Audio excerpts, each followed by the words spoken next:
Telugu cinema range ఏ మేర పెరిగిందో ప్రత్యేకంగా చెప్పనక్కర్లేదు.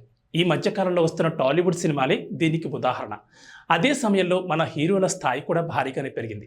ముఖ్యంగా టాలీవుడ్ నుంచి ఒక్క హీరో వరల్డ్ వైడ్గా ఫోకస్ అవుతున్నారు. అతడి రెబల్ స్టార్ ప్రభాస్. కొంతకాలంగా భారీ బడ్జెట్ చిత్రాల్లో నటిస్తున్న అతను సినిమాకు తన రేంజ్ను పెంచుకుంటూనే వెళ్తున్నాడు. ఈ ఊపులోనే ఇప్పుడు కల్కి 2898 AD అనే సినిమా చేశారు. తాజాగా ఈ చిత్రంపై రామ్ గోపాల్ వర్మ ఓ ట్వీట్ చేశారు. ఆ వివరాలు మీకోసం. సలార్ సీజ్ ఫైర్ సక్సెస్తో మళ్లీ సక్సెస్ ట్రాక్లోకి వచ్చేసిన రెబల్ స్టార్ ప్రభాస్ ఇప్పుడు పలు ప్రాజెక్టులను చేస్తున్నారు. అందులో నాగ్ అశ్విన్ తెరకెక్కించిన కల్కి 2898 AD ఒకటి. ఈ సినిమా ఆరంభంలోనే అందరి దృష్టిని ఆకర్షించింది. దీంతో ఈ చిత్రంపై అంచనాలు భారీగా నెలకొన్నాయి. అందుకు తగ్గట్లుగానే ఈ మూవీని పాన్ వరల్డ్ రేంజ్లో తీశారు. టైమ్ ట్రావెల్ కాన్సెప్ట్తో తెరకెక్కిన కల్కి 2898 AD సినిమాను అత్యధిక బడ్జెట్తో రూపొందించారు.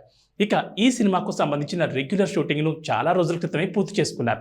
ఆ వెంటనే ఈ మూవీ పోస్ట్ ప్రొడక్షన్ వర్క్ను సైతం కంప్లీట్ చేసుకున్నారు.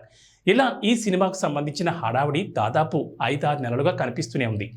ప్రభాస్ హీరోగా నాగ్ అశ్విన్ తెరకెక్కించిన కల్కి 2898 AD సినిమాను జూన్ 27వ తేదీన ప్రేక్షకుల ముందుకి తీసుకొస్తున్నారు. ఈ నేపథ్యంలో ఈ సినిమా ప్రమోషన్ కార్యక్రమాలను శరవేగంగా జరుపుతున్నారు. ఇలాంటి పరిస్థితుల్లో శుక్రవారం ఈ చిత్రానికి సంబంధించిన రిలీజ్ ట్రైలర్ను విడుదల చేశారు. దీనికి భారీ స్థాయిలో రెస్పాన్స్ కూడా లభిస్తోంది. కల్కి 2898 AD సినిమా రిలీజ్ ట్రైలర్ను రామ్ గోపాల్ వర్మ తన ట్విట్టర్ ఖాతాలో షేర్ చేశారు. అంతేకాదు దీనికి ఓ కామెంట్ కూడా జోడించారు. అయితే ఇందులో ఇంగ్లీష్లో కొన్ని పదాలకు గ్యాప్ ఇచ్చి దాన్ని పూరించమని చెప్పాడు.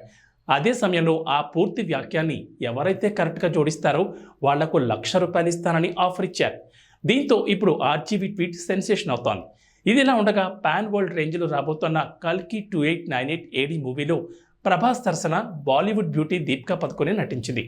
అలాగే బిగ్ బి అమితాబ్ బచ్చన్, కమల్ హాసన్, దిశా పటాని, శోభన, మాళవికా నాయర్లు ముఖ్యమైన పాత్రలు పోషించారు. ఈ మూవీకి సంతోష్ నారాయణన్ సంగీతాన్ని అందించారు. ఈ చిత్రాన్ని అశ్మిదత్ నిర్మించారు.